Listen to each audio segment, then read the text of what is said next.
ക്രിസ്തീയ സ്നാനം. ക്രിസ്തീയ സ്നാനം എന്ത് അല്ല. 2, എന്താണ് ക്രിസ്തീയ സ്നാനം.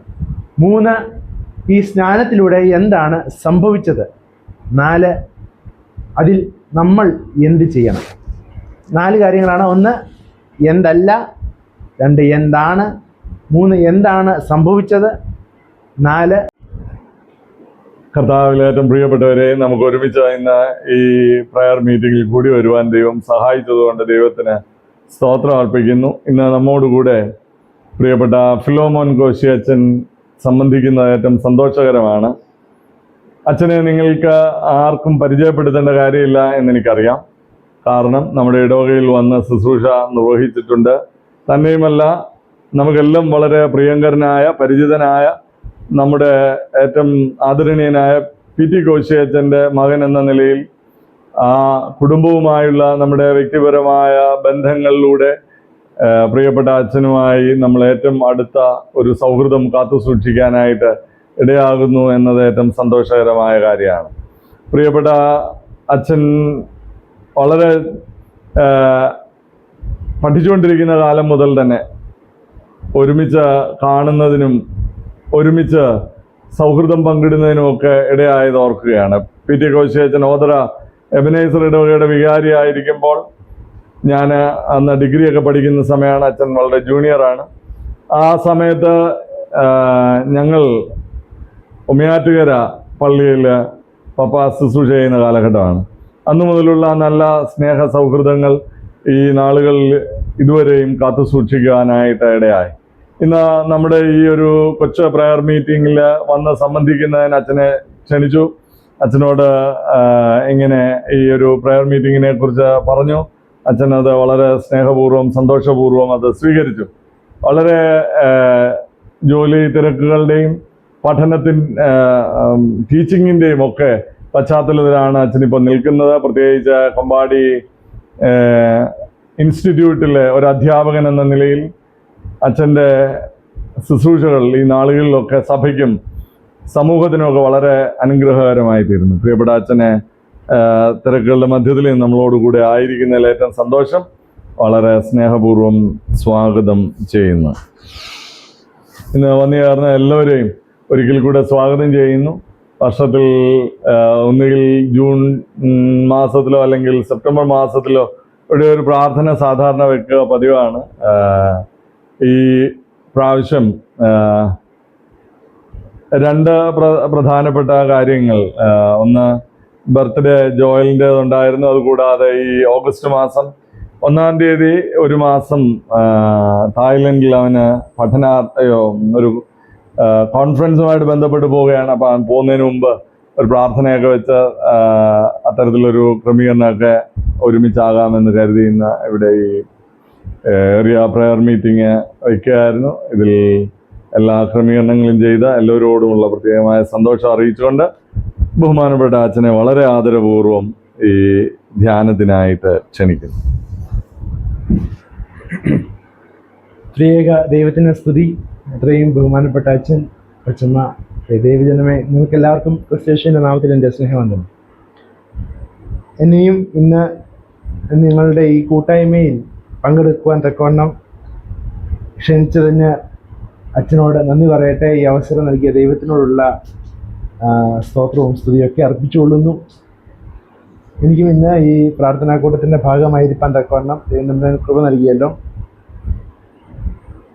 ഈ ഒരു വലിയ ശുശ്രൂഷയിൽ തമ്പുരാൻ നമ്മളെ ഓരോരുത്തരെയും ബലപ്പെടുത്തുന്ന അത്ഭുതകരമായ വിധങ്ങൾക്കായി ദൈവത്തിന് സ്തോത്രം പറയാം. ശേഷി ബഹുമാനപ്പെട്ട അച്ഛനോടുകൂടി ആയിരിക്കുക എന്ന് പറയുന്നത് വളരെ സന്തോഷമുള്ള കാര്യമാണ്. അച്ഛൻ പറഞ്ഞ അത്രയും എനിക്ക് ഓർത്തെടുക്കാനുള്ള ഒരു ഓതറയിൽ ഞാൻ ഒത്തിരി കുഞ്ഞായിരുന്നു. എന്നാൽ എനിക്ക് അച്ഛനുമായിട്ടുള്ള ബന്ധം ഭോപ്പാലിൽ നിന്നാണ് തുടങ്ങുന്നത്. ഭോപ്പാലിൽ അച്ഛനും എൻ്റെ ഫാദറും ഒരേ സമയം ശുശ്രൂഷ അനുഷ്ഠിച്ചപ്പോൾ മുതലാണ് എനിക്ക് അച്ഛനെ കുറച്ചും കൂടെ പരിചയം. ഞാൻ ഓതറയിൽ ഒത്തിരി കുഞ്ഞായിരുന്നു. അന്ന് മോനില്ല, ജോയാനില്ല. അന്ന് ജോയൽ മാത്രമേ ഉള്ളൂ.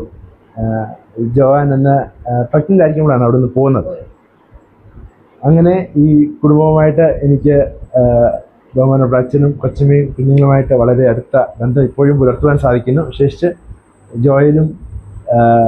ജോയാനും ഇപ്പോഴും അവരുടെ താലന്തുകൾ, അവരുടെ കഴിവുകൾ ദൈവരാജ്യ മഹത്വത്തിന് വേണ്ടി ഉപയോഗിക്കുന്നു എന്ന് ദിനംതോറും ഇങ്ങനെ അവരെക്കുറിച്ച് കേട്ടുകൊണ്ടേയിരിക്കുന്നു.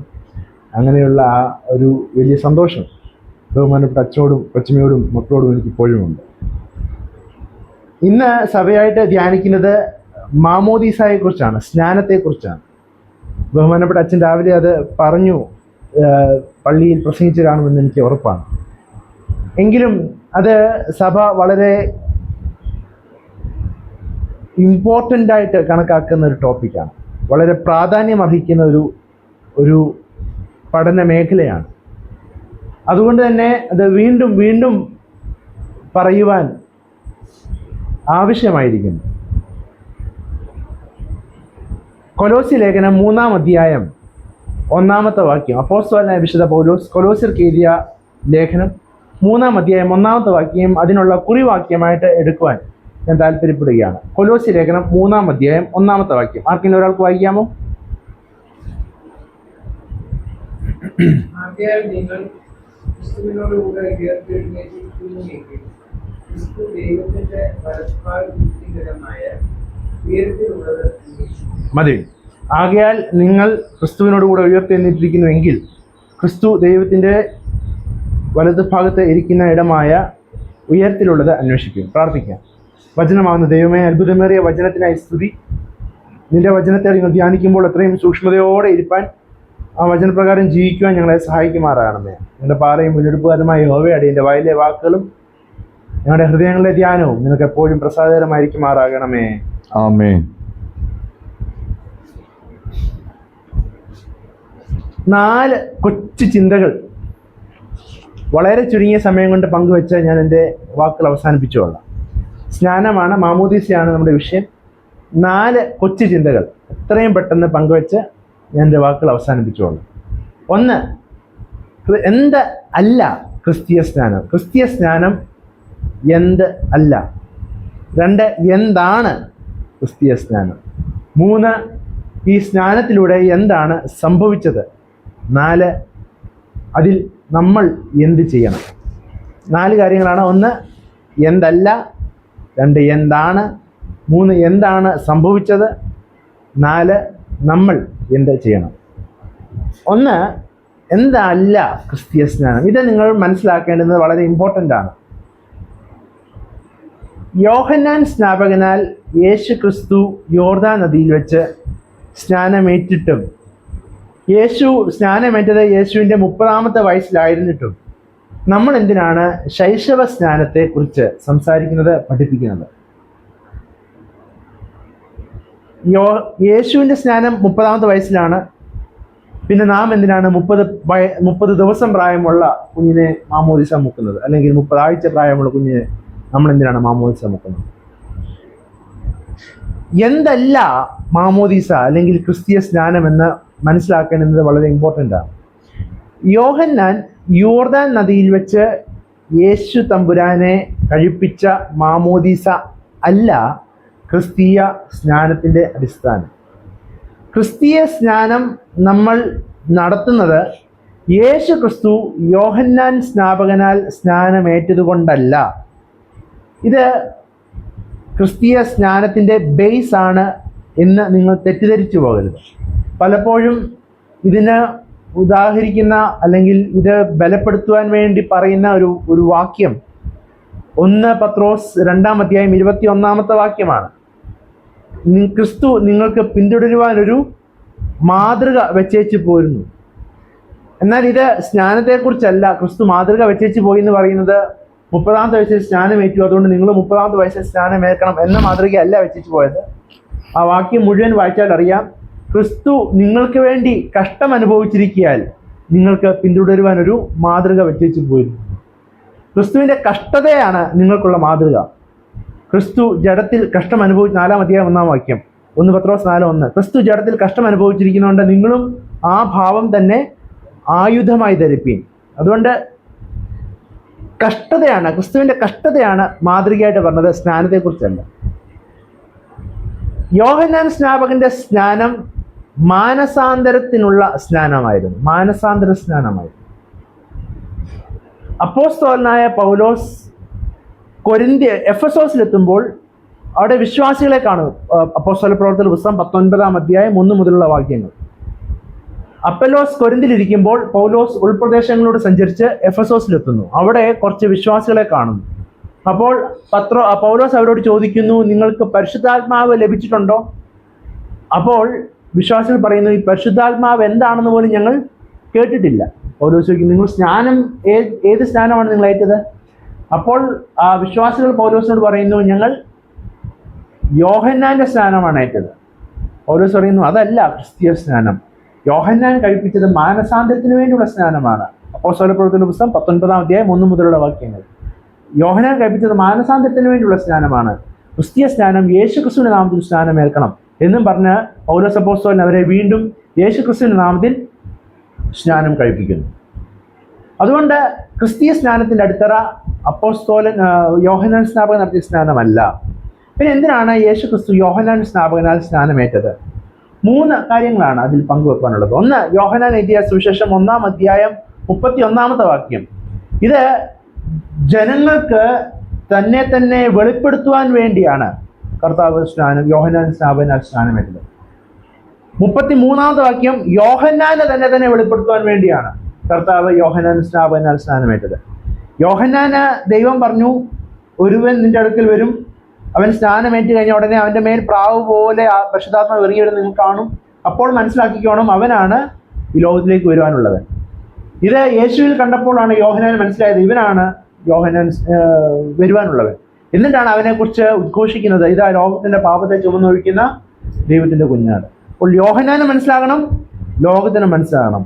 3, ഈ യോഹന്നാൻ കഴിപ്പിച്ചത് മാനസാന്തര സ്നാനമാണ്, പാപികൾക്കുള്ള മാനസാന്തര സ്നാനമാണ്. അപ്പോൾ ക്രിസ്തു ആ സ്നാനമേറ്റാൽ ക്രിസ്തു ആരായി തീരും? പാപിയായി തീരും. ക്രിസ്തു പാപിയാണോ? എന്നാൽ പാപികളായ ജനത്തോടുള്ള ഒരു ഐക്യദാർഢ്യമാണ്, ഒരു താതാത്മ്യപ്പെടലാണ്, ഒരു ഐഡന്റിഫിക്കേഷനാണ്. പാപിയായ ജനത്തോട് ഒന്നായി തീർന്നിരുന്ന യേശു ക്രിസ്തു, അതാണ് ഈ യോഹന്നാന്റെ സ്നാനത്തിലൂടെ സംഭവിച്ചത്. അതുകൊണ്ട് ഈ ക്രിസ്തീയ സ്നാനത്തിന്റെ അടിത്തറ യോഹന്നാന്റെ സ്നാനമല്ല. പിന്നെ എന്താണ് ക്രിസ്തീയ സ്നാനത്തിന്റെ അടിത്തറ? അല്ലെങ്കിൽ എന്താണ് സ്നാനം? ആദ്യം പറയാൻ ശ്രമിച്ചത് എന്തല്ല സ്നാനം. 2, എന്താണ് സ്നാനം? മർക്കോസ് എഴുതിയ സുവിശേഷം 10-ാം അധ്യായം 38-ാമത്തെ വാക്യത്തിൽ യാക്കോബും യോഹന്നാനും യേശുവിന്റെ അടുക്കൽ വന്നിട്ട് ചോദിക്കുന്നു, കർത്താവെ, നീ രാജ്യത്വം പ്രാപിക്കുമ്പോൾ ഞങ്ങളിൽ ഒരുവൻ നിന്റെ വലത്തും ഒരുവൻ ഇടത്തും ഇരിപ്പാൻ വരം നൽകണം. അപ്പോൾ കർത്താവ് അവരോട് ചോദിക്കുന്നു, ഞാൻ കുടിക്കുന്ന പാനപാത്രം കുടിക്കാനും ഞാൻ ഏൽക്കുന്ന സ്നാനമേൽപ്പാനും നിങ്ങൾക്ക് കഴിയുമോ? ഞാൻ ഏൽക്കുന്ന സ്നാനം, അത് യോഹന്നാന്റെ സ്നാനത്തെക്കുറിച്ചാണോ യേശു അവിടെ പരാമർശിക്കുന്നത്? കാരണം യോഹന്നാന്റെ സ്നാനം കഴിഞ്ഞിട്ടാണ് യേശു ഇത് സംസാരിക്കുന്നത്. ഞാൻ ഏൽക്കുന്ന സ്നാനം ഏൽപ്പാൻ നിങ്ങൾക്ക് കഴിയുമോ എന്ന് ചോദിക്കുന്നത് യോഹന്നാന്റെ സ്നാനത്തെക്കുറിച്ചാണോ? ലൂക്കോസ് എഴുതിയ സുവിശേഷം 12-ാം അധ്യായം 50-ാമത്തെ വാക്യത്തിലും കർത്താവ് പറയുന്നു, എങ്കിലും എനിക്ക് ഇനിയും ഒരു സ്നാനം ഏൽപ്പാനുണ്ട്, അത് കഴിയുവോളം ഞാൻ എത്ര ഞരങ്ങുന്നു, എനിക്ക് ഇനിയും ഒരു സ്നാനം ഏൽപ്പാനുണ്ട്. അത് ഏത് സ്നാനത്തെക്കുറിച്ചാണ് ഈ കർത്താവ് പരാമർശിക്കുന്നത്? ക്രൂശുമരണത്തെക്കുറിച്ചാണ്. ക്രിസ്തീയ സ്നാനത്തിന്റെ അടിത്തറ എന്ന് പറയുന്നത് യോഹന്നാൻ സ്നാപകനാലേറ്റ സ്നാനം അല്ല, മറിച്ച് കർത്താവിൻ്റെ ക്രൂശ് മരണവും ഉയർത്തെഴുന്നേൽപ്പുമാണ്. റോമാലേഖനം 6-ാം അധ്യായം 1 മുതലുള്ള വാക്യങ്ങൾ വായിക്കുമ്പോൾ, അല്ല, കൃപ വരികേണ്ടതിന് പാപം ചെയ്തുകൊണ്ടിരിക്കുക എന്നോ ഒരു നാളും അരുത്, പാപസംബന്ധമായി മരിച്ചവരായി നാം ഇനി അതിൽ ജീവിക്കുന്നത് എങ്ങനെ? 3-ാമത്തെ വാക്യം, അല്ല, ഈ ക്രിസ്തുയേശുവിനോട് ചേരുവാൻ സ്നാനമേറ്റവരായ നാം എല്ലാവരും അവൻ്റെ മരണത്തിൽ പങ്കാളികളാകുവാനും സ്നാനമേറ്റിരിക്കുന്നു എന്ന് നിങ്ങൾ അറിയുന്നില്ലയോ? അല്ല, യേശുക്രിസ്തുവിനോട് ചേരുവാൻ സ്നാനമേറ്റവരായ നാം അവൻ്റെ മരണത്തിൽ പങ്കാളികളാകുവാനും സ്നാനമേറ്റിരിക്കുന്നു നിങ്ങൾ അറിയുന്നില്ലയോ? ബാക്കി വായിക്കുന്നു, അങ്ങനെ അവൻ്റെ മരണത്തിൽ പങ്കാളികളായി തീർന്ന സ്നാനത്താൽ നിങ്ങൾ അവനോടുകൂടെ മരിച്ചു കഴിഞ്ഞപ്പോൾ എന്ത് ചെയ്യണം? കുഴിച്ചിടണം. നിങ്ങൾ അവനോടുകൂടെ കുഴിച്ചിടപ്പെട്ടിരിക്കുന്നു. ക്രിസ്തുവും മരിച്ചിട്ട് പിതാവിൻ്റെ മഹിമയാൽ ജീവിച്ചെഴുന്നേറ്റതുപോലെ നാമും ജീവന്റെ പുതുക്കത്തിൽ നടക്കേണ്ടതിന് തന്നെ. ക്രിസ്തീയ സ്നാനം എന്ന് പറയുന്നത് യേശു ക്രിസ്തുവിൻ്റെ ക്രൂശ് മരണത്തോടും യേശു ക്രിസ്തുവിൻ്റെ കുഴിച്ചിടപ്പെടലിനോടും അല്ലെങ്കിൽ ശവസംസ്കാരത്തോടും യേശു ക്രിസ്തുവിൻ്റെ ഉയർത്തെഴുന്നേൽപ്പിനോടുമുള്ള താതാത്മ്യപ്പെടലാണ്. യേശു ക്രിസ്തു ക്രൂശിൽ മരിച്ചതുകൊണ്ട്, യേശു ക്രിസ്തു കുഴിച്ചിടപ്പെട്ടതുകൊണ്ട്, യേശു ക്രിസ്തു ഉയർത്തെഴുന്നേറ്റിരിക്കുന്നതുകൊണ്ട് ഞാൻ സ്നാനമെടുക്കും. ഇതാണ് ക്രിസ്തീയ സ്നാനത്തിന്റെ അടിത്തറ.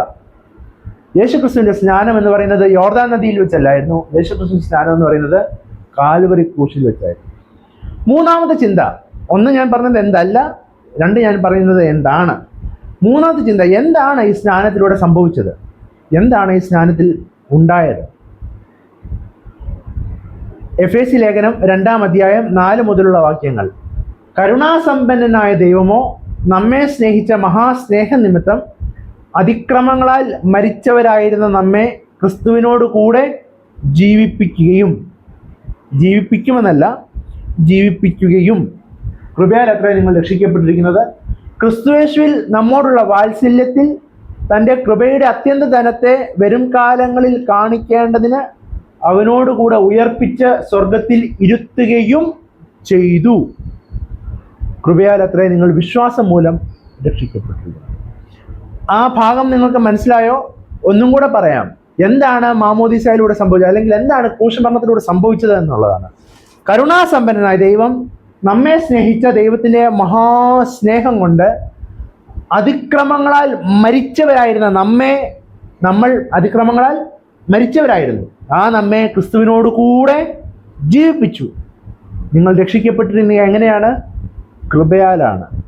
എന്നിട്ട് ജീവിപ്പിക്കുക മാത്രമല്ല, ക്രിസ്തു ഉയർത്തെഴുന്നേറ്റ് സ്വർഗത്തിൽ പോയിരുന്നപ്പോൾ നമ്മളെയും കൂടെ കൊണ്ടുപോയി സ്വർഗത്തിൽ ഇരുത്തി. ഈ ഒരു പ്രവർത്തനം, ഇതിനെ രക്ഷണ്യ പ്രവർത്തനം എന്നൊക്കെ പറയാം, രക്ഷണ്യ പ്രവൃത്തി എന്നൊക്കെ പറയാം.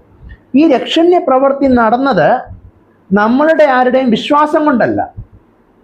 പൗലോസ് അപ്പോസ്തലൻ ഇടയ്ക്കിടയ്ക്ക് പുട്ടിന് പീര പോലെ പറയുന്നുണ്ട്, കൃപയാൽ അത്ര നിങ്ങൾ രക്ഷിക്കപ്പെട്ടിരിക്കുന്നത്, കൃപയാൽ അത്ര നിങ്ങൾ വിശ്വാസം മൂലം രക്ഷിക്കപ്പെട്ടിരിക്കുന്നു. രണ്ടും പറയുന്നു.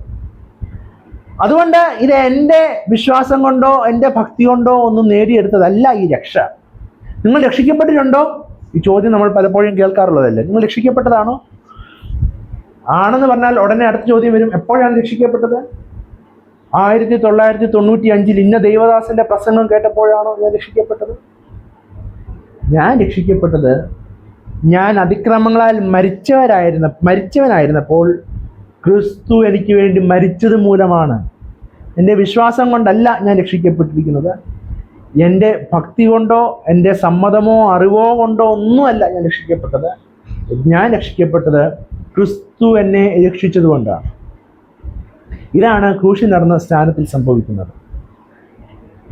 എൻ്റെ യാതൊരു അറിവും എൻ്റെ യാതൊരു സമ്മതവും കൂടാതെ എന്നെ ഈ കർത്താവ് വീണ്ടെടുത്തിരിക്കുന്നു. നമ്മുടെ മാമോദീസായിലും നമ്മൾ പറയുന്നത് അത് തന്നെയാണ്. ഇതൊരു അക്നോളജ്മെന്റ് ആണ്. ഈ പൈതൽ വീണ്ടെടുക്കപ്പെട്ട പൈതലാണ് എന്നുള്ള വലിയ ബോധ്യമാണ്. അതുകൊണ്ട് സ്നാനം കഴിപ്പിക്കുമ്പോൾ സ്നാനമേൽക്കുന്ന ശിശുവിൻ്റെ വിശ്വാസമല്ല പ്രധാനം, സ്നാനം കഴിപ്പിക്കുന്നവൻ്റെ വിശ്വാസമാണ് പ്രധാനം. യേശു സ്നാനമേറ്റപ്പോൾ ഈ യേശു മരിക്കുന്നത് എനിക്ക് വേണ്ടിയാണെന്ന് അവിടെ ഇരുന്ന ഒരുത്തൻ പോലും വിശ്വസിച്ചിരുന്നില്ല. പത്രോസ് അപ്പോസ്തലനാകട്ടെ, യോഹന്നാനോ യാക്കോബോ ആകട്ടെ, മറ്റ് അപ്പോസ്തലന്മാരാകട്ടെ, യേശുവിൻ്റെ അമ്മയാകട്ടെ, കൂടെ ഉണ്ടായിരുന്ന മറ്റ് സ്ത്രീകളാകട്ടെ, യേശുവിൻ്റെ കൂടെ നടന്ന മറ്റ് ശിഷ്യന്മാരാകട്ടെ, ഈ യേശു മരിക്കുന്നത് എനിക്ക് വേണ്ടിയാണ്, എൻ്റെ പാപമോചനത്തിന് വേണ്ടിയാണെന്ന് ആരും വിശ്വസിച്ചിരുന്നില്ല. പക്ഷെ ഇവരുടെ ഒന്നും വിശ്വാസം കൂടാതെയാണ് കർത്താവ് ഇവരെല്ലാവരെയും, നമ്മളെ ഉൾപ്പെടെ, വീണ്ടെടുത്തത്. അതുകൊണ്ട് ഈ ക്രിസ്തുവിൻ്റെ വീണ്ടെടുപ്പാണ് ഈ മാമോദീസായിലൂടെ, ഈ സ്നാനത്തിലൂടെ ഞാൻ അക്നോളജ് ചെയ്യുന്നത്. ഈ സ്നാനം കഴിപ്പിക്കുമ്പോഴല്ല ഈ കുഞ്ഞ് വീണ്ടെടുക്കപ്പെടുന്നത്. ഈ സ്നാനം എന്ന് പറയുന്നത് കുഞ്ഞ് വീണ്ടെടുക്കപ്പെട്ടു എന്ന് ഞാൻ അക്നോളജ് ചെയ്യുകയാണ്, ഞാൻ പ്രൊക്ലെയിം ചെയ്യുകയാണ്. സൈത്ത് പുരട്ടിക്കൊണ്ട്, കുഞ്ഞിൻ്റെ തലയിൽ പുരട്ടിക്കൊണ്ട് പറയുന്ന വാചകം ഇങ്ങനെയാണ്: വീണ്ടും ജനനത്താലുള്ള പുത്രത്വത്തിൻ്റെ ലക്ഷ്യമായി പിതാവിൻ്റെയും പുത്രൻ്റെയും പരിശുദ്ധ റൂഹായുടെ നാമത്തിൽ ഈ ഇന്ന പൈതൽ വിശുദ്ധ തൈലം കൊണ്ട് അഭിഷേകം ചെയ്യപ്പെടും. വീണ്ടും ജനിക്കപ്പെട്ടതാണ് ഈ പൈതൽ. ആ പൈതലിൻ്റെ ആ വീണ്ടും ജനിക്കപ്പെട്ട അവസ്ഥയുടെ ലക്ഷ്യമായിട്ടാണ് ഇത് അക്നോളജ് ചെയ്യുന്നത്. അതുകൊണ്ട് ഈ പൈതലിനെ വീണ്ടെടുത്തത് എൻ്റെ യാതൊരു പ്രവൃത്തി കൊണ്ടോ എൻ്റെ വിശ്വാസം കൊണ്ടോ അല്ല, കർത്താവ് വീണ്ടെടുത്തിരിക്കുന്നതുകൊണ്ട് വീണ്ടെടുക്കപ്പെട്ടിരിക്കുന്നു എന്ന് മാത്രമേ ഉള്ളൂ. എൻ്റെ ജീവിതവും അങ്ങനെ തന്നെയാണ്. ഞാനും വീണ്ടെടുക്കപ്പെട്ടത് എൻ്റെ വിശ്വാസമോ എൻ്റെ പ്രവൃത്തികളോ അല്ല, മറിച്ച് കർത്താവ് എന്നെ വീണ്ടെടുത്തിരിക്കുന്നത് കൊണ്ട് ഞാൻ വീണ്ടെടുക്കപ്പെട്ട അവസ്ഥയിൽ ജീവിക്കുന്നു എന്ന് മാത്രമേ. എഫേസ്യ ലേഖനത്തിന്റെ 2-ാം അധ്യായത്തിന്റെ 4-ാം വാക്യം ഒന്നുകൂടെ പറഞ്ഞുകൊള്ളട്ടെ. അതിക്രമങ്ങളാൽ കരുണാസമ്പന്നനായ ദൈവമോ നമ്മെ സ്നേഹിച്ച മഹാസ്നേഹ നിമിത്തം അതിക്രമങ്ങളാൽ മരിച്ചവരായിരുന്നു നമ്മെ ക്രിസ്തുവിനോട് കൂടെ ജീവിപ്പിക്കുകയും കൃപയാൽ എത്ര നിങ്ങൾ രക്ഷിക്കപ്പെട്ടിരിക്കുന്നത്. ക്രിസ്തുയേശുവിൽ നമ്മോടുള്ള വാത്സല്യത്തിൽ തൻ്റെ കൃപയുടെ അത്യന്ത ധനത്തെ വരും കാലങ്ങളിൽ കാണിക്കേണ്ടതിന് അവനോട് കൂടെ ഉയർപ്പിച്ച് സ്വർഗത്തിൽ ഇരുത്തുകയും ചെയ്തിരിക്കുന്നു. We are seated in heaven. ഇതാണ് ക്രിസ്തീയ സ്നാനത്തിന്റെ അടിത്തറ എന്ന് പറയുന്നത്. ഇതാണ് ക്രിസ്തീയ സ്നാനത്തിൽ സംഭവിക്കുന്നത്. ഇതാണ് ക്രിസ്തീയ സ്നാനത്തിൽ സംഭവിച്ചത്. 4-ാമത്തെ ചിന്തയും കൂടെ പറഞ്ഞുകൊള്ളട്ടെ. ക്രിസ്തു എന്നെ വീണ്ടെടുത്തു. ഇത് 2000 കൊല്ലങ്ങൾക്ക് മുമ്പ് നടന്നതാണ്. ഒരിക്കലായി എല്ലാവരെയും കർത്താവ് വീണ്ടെടുത്തിരിക്കുന്നു. ഇനി ഞാൻ എന്ത് ചെയ്യണം? ഈ 2000 കൊല്ലങ്ങൾക്ക് മുൻപ് നടന്ന ഒരു അനുഭവമല്ലേ? ഇനി ഇതിൽ എനിക്ക് എന്തെങ്കിലും പങ്കുണ്ടോ? ഇനി ഇതിൽ ഞാൻ എന്തെങ്കിലും ചെയ്യാനുണ്ടോ? അവിടെയാണ് എൻ്റെ പങ്ക് വരുന്നത്. ഈ വിശ്വാസം അല്ലെങ്കിൽ രക്ഷിക്കപ്പെട്ട അവസ്ഥ എന്ന് പറഞ്ഞാൽ 2 തലങ്ങളാണുള്ളത്. ഒന്ന്, കർത്താവ് ചെയ്യേണ്ടുന്ന ഒരു രക്ഷണീയ പ്രവൃത്തിയാണ്. കർത്താവ് പൂർണ്ണമായിട്ടും ചെയ്തിരിക്കുന്നു. അതിന് യാതൊരു പോരായ്മകളുമില്ല. കർത്താവ് പൂർണ്ണമായും നമ്മെ വീണ്ടെടുത്തിരിക്കുന്നു. എന്നാൽ ഇനിയും ആ രക്ഷിക്കപ്പെട്ട അവസ്ഥയിൽ ജീവിക്കണോ വേണ്ടായോ എന്നുള്ളത് എൻ്റെ ചുമതലയാണ്. ഞാൻ ചിന്തിച്ചാൽ മാത്രമേ, ഞാൻ വിചാരിച്ചാൽ മാത്രമേ, ഞാൻ വിശ്വസിച്ചാൽ മാത്രമേ ഇനി എനിക്ക് ആ അവസ്ഥയിൽ ജീവിക്കുവാൻ സാധിക്കുമോ ഇല്ലയോ എന്നുള്ളത് നിർണ്ണയിക്കപ്പെടുകയുള്ളൂ, തീരുമാനിക്കപ്പെടുകയുള്ളൂ. അതുകൊണ്ടാണ് പൗലോസ് അപ്പോസ്തലൻ ആദ്യം കൃപയാൽ അത്രയും നിങ്ങൾ രക്ഷിക്കപ്പെട്ടിരിക്കുന്നത് എന്ന് പറഞ്ഞു കഴിഞ്ഞിട്ട് 2-ാമത്തെ വാക്യത്തിൽ പറയുന്നു, കൃപയാൽ അത്ര നിങ്ങൾ വിശ്വാസം മൂലം രക്ഷിക്കപ്പെട്ടിരിക്കുന്നത്. കൃപയാലാണ് നിങ്ങൾ രക്ഷിക്കപ്പെട്ടിരിക്കുന്നത്. 2, കൃപയാൽ അത്ര നിങ്ങൾ വിശ്വാസം മൂലം രക്ഷിക്കപ്പെട്ടിരിക്കുന്നത്. അതുകൊണ്ട് ഇനി ഞാൻ ചെയ്യേണ്ടത് എന്താണെന്ന് ചോദിച്ചാൽ ഈ രക്ഷിക്കപ്പെട്ട അവസ്ഥയിൽ ജീവിക്കുക എന്നുള്ളതാണ്. നമ്മൾ കുറിവാക്യമായി വായിച്ചു കേട്ട വേദഭാഗത്തിലേക്ക് വന്നാൽ അത് അങ്ങനെയാണ് അവിടെ പറയുന്നത്. നിങ്ങൾ ക്രിസ്തുവിനോടുകൂടെ ഉയർത്തെഴുന്നേറ്റിരിക്കുന്നുവെങ്കിൽ ക്രിസ്തു ദൈവത്തിൻ്റെ വലതുഭാഗത്ത് ഇരിക്കുന്ന ഇടമായ ഉയരത്തിലുള്ളത് അന്വേഷിക്കുക. നമ്മുടെ വിശുദ്ധ കുർബാന മധ്യേയും 1-ാമത്തെ റൂഷ്മ കഴിഞ്ഞിട്ട് പിതാവായ ദൈവത്തിൻ്റെ സ്നേഹവും ഏകജാതനായ പുത്രന്റെ കൃപയും പരിശുദ്ധ റൂഹായുടെ സംബന്ധവും സഹവാസവും എന്നൊക്കെ 1-ാമത്തെ ഒരു ആശീർവാദം 1-ാമത്തെ റൂഷ്മയുണ്ടല്ലോ. അത് കഴിഞ്ഞിട്ട് പട്ടക്കാരൻ പറയുന്ന വാചകം ഇങ്ങനെയാണ്: പിതാവായ ദൈവത്തിൻ്റെ വലതുഭാഗത്ത് മശിഹ തമ്പുരാൻ എഴുന്നള്ളിയിരിക്കുന്ന ഇടമായ ഉയരത്തിൽ നാം എല്ലാവരുടെയും ബോധങ്ങളും വിചാരങ്ങളും ഹൃദയങ്ങളും ആയിരിക്കണം. അപ്പോൾ നമ്മൾ എന്താണ് പ്രതിവാക്യം പറയുന്നത്? ദൈവമായ കർത്താവിൽ. ഈ അച്ഛൻ ഈ പരിപാടി നിർത്തുന്നില്ലല്ലോ എന്ന് വിചാരിച്ചിട്ട് വായിച്ച നോക്കിക്കൊണ്ടാണ് നമ്മൾ ആ പ്രതിവാക്യം പറയുന്നത്. നമ്മൾ ദൈവമായ കർത്താവിലവയാണ്. ഇനിയും എൻ്റെ മനസ്സ്, എൻ്റെ ഹൃദയം, എൻ്റെ ശരീരം എന്ന് പറയുന്നത് ഇവിടെയല്ല. ക്രിസ്തു എവിടെ ഇരിക്കുന്നോ അവിടെയാണ്. കൊലോസ്യ ലേഖനം 2-ാം അധ്യായം 12-ാമത്തെ വാക്യം അതും കൂടെ വായിച്ചിട്ട് നമുക്ക് 3-ാം അധ്യായം 1-ാമത്തെ വാക്യത്തിലേക്ക് പോയാൽ കുറച്ചുകൂടെ മനസ്സിലാകും. സ്നാനത്തിൽ നിങ്ങൾ അവനോടുകൂടെ അടക്കപ്പെടുകയും അവനെ മരിച്ചവരുടെ ഇടയിൽ നിന്ന് ഉയർത്തെഴുന്നേൽപ്പിച്ച ദൈവത്തിന്റെ വ്യാപാര ശക്തിയിലുള്ള വിശ്വാസത്താൽ അവനോടുകൂടെ നിങ്ങൾ ഉയർത്തെഴുന്നേൽക്കുകയും ചെയ്തു. നിങ്ങൾ സ്നാനത്തിൽ അവനോടുകൂടെ അടക്കപ്പെട്ടു, നിങ്ങൾ അവനോടുകൂടെ ഉയർത്തെഴുന്നേറ്റു. എന്നിട്ട് 3-ാം അധ്യായം 1-ാമത്തെ വാക്യത്തിൽ വരുമ്പോൾ പറയാണ്, നിങ്ങൾ ക്രിസ്തുവിനോടുകൂടെ ഉയർത്തെഴുന്നേൽപ്പിക്കുന്നുവെങ്കിൽ ക്രിസ്തു ദൈവത്തിന്റെ വലതുഭാഗത്തിരിക്കുന്ന ഇടമായ ഉയരത്തിലുള്ളത് അന്വേഷിച്ചു. ക്രിസ്തു ദൈവത്തിന്റെ വലതുഭാഗത്തിരിക്കുന്ന ഇടമായ ഉയരത്തിലുള്ളത് അന്വേഷിക്കും. അതാണ് ഇനി രക്ഷിക്കപ്പെട്ടവൻ എന്ന നിലയിൽ ഞാൻ ചെയ്യുന്നത്. അതെങ്ങനെ സാധിക്കും? അതെന്നെ കൊണ്ട് തന്നെ സാധിക്കത്തൊന്നുമില്ല. അത് എനിക്ക് തന്നെ അച്ചീവ് ചെയ്യാവുന്ന ഒരു ലക്ഷ്യമല്ല, ഒരു ടാർഗറ്റ് അല്ല, ഒരു കാര്യമല്ല. അതിന് എനിക്ക് ഒരു സമൂഹത്തിന് തന്നെ ഒരു സപ്പോർട്ട് വേണം. ഈ സപ്പോർട്ട് ഇല്ലാതെ നടക്കത്തില്ല. ഒരു കൊച്ചു കുഞ്ഞും തനിയെ വളർന്നു വരുന്നില്ല എന്ന് പറയുന്ന പോലെ ഒരു കൊച്ചു കുഞ്ഞ് വളർന്നു വരുന്നത് എത്രയോ ആളുകളുടെ സ്നേഹപരിചരണങ്ങൾ കൊണ്ടാണ്.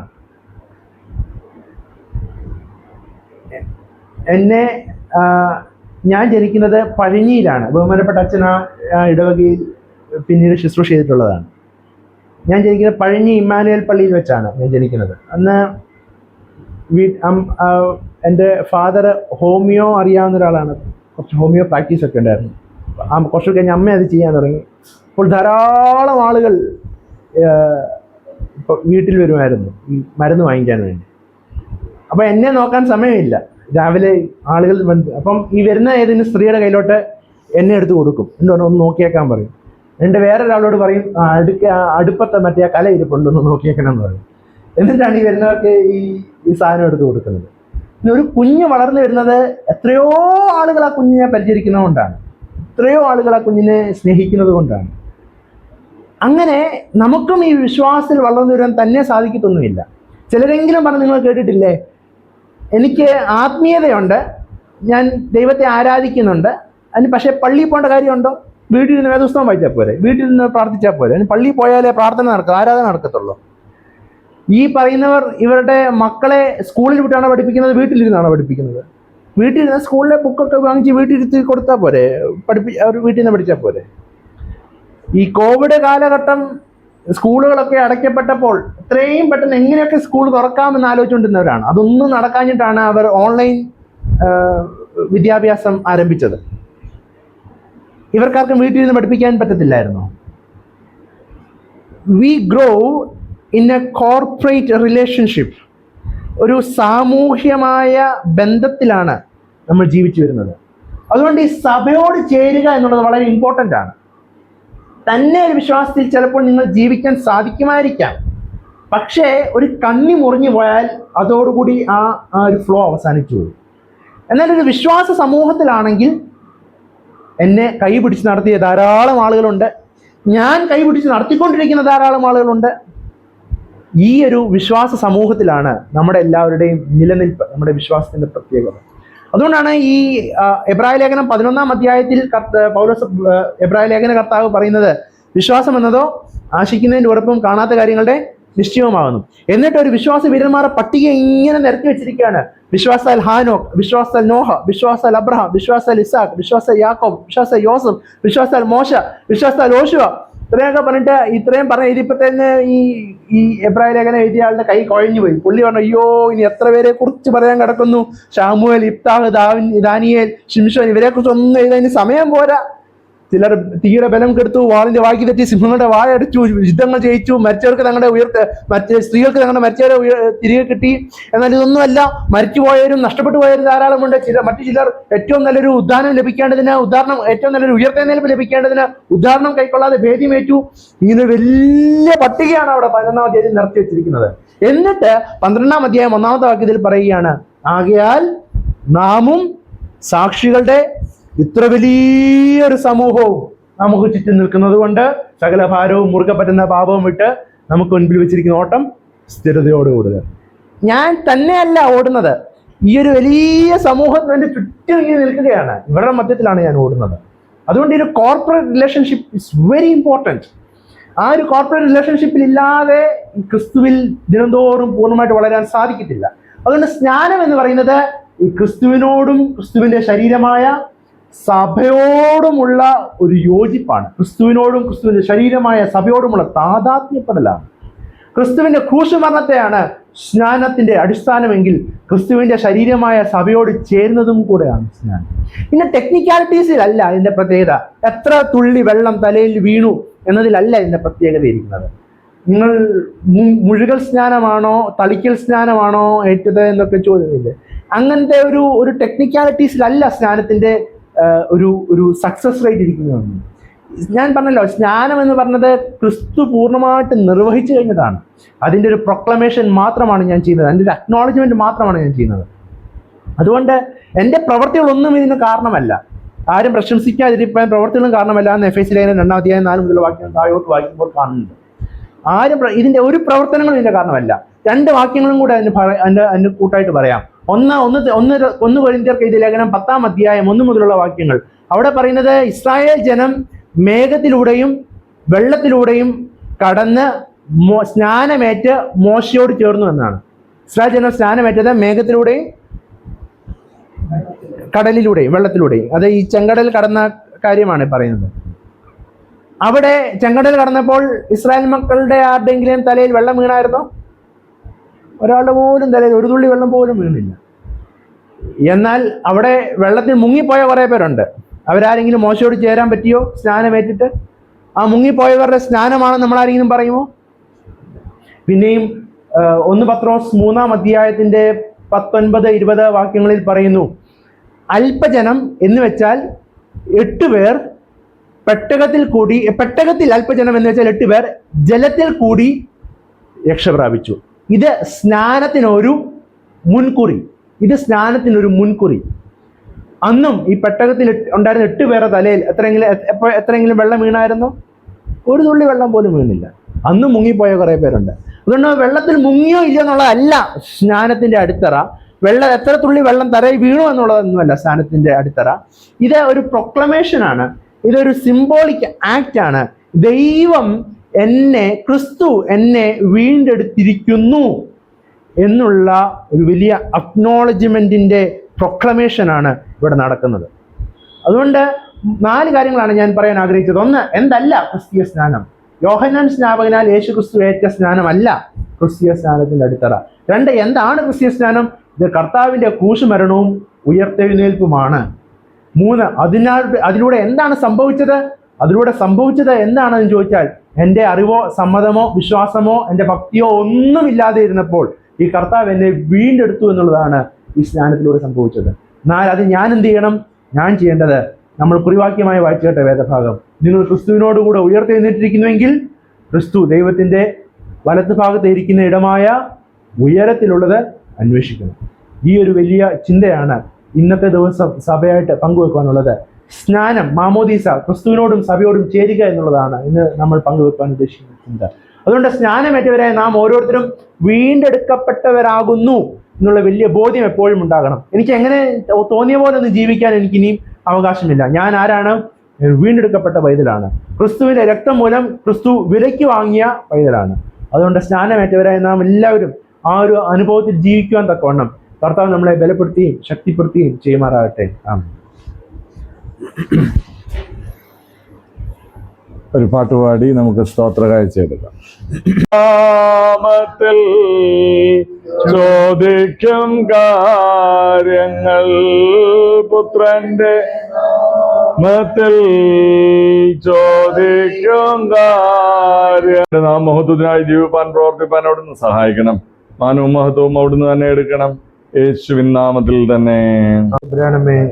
രാജ്യം വരണമേ, തിരുവിഷ്ട സ്വർഗത്തിലെ പോലെ ഭൂമിയിലുമാണ്. ഞങ്ങൾക്ക് ആവശ്യമുള്ള ആഹാരം ഞങ്ങൾക്ക് തരണമേ. ദോഷങ്ങളോട് ക്ഷമിക്കണേ. ഞങ്ങളെ പരീക്ഷയിലേക്ക് പ്രവേശിപ്പിക്കുക.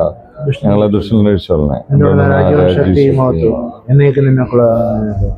ത്രിയേക ദൈവത്തിന്റെ കൃപയും അനുഗ്രഹങ്ങളും ആശീർവാദവും നാം എല്ലാവരോടും നമുക്ക് പ്രാർത്ഥിച്ച എല്ലാ കാര്യങ്ങളോടും നമ്മുടെ തുടർന്നുള്ള എല്ലാ ആവശ്യങ്ങളോടുകൂടെ ദൈവം അനുഗ്രഹിക്കുകയും ബലപ്പെടുത്തുകയും നന്മകളാൽ നിറയ്ക്കുകയും ചെയ്യുമാറാകട്ടെ. ഇന്ന് ഫിലോമോൻ അച്ഛനോടുള്ള പ്രത്യേകമായ നന്ദിയും സ്നേഹവും കടപ്പാടും ഈ അവസരത്തിൽ അറിയിക്കുന്നു.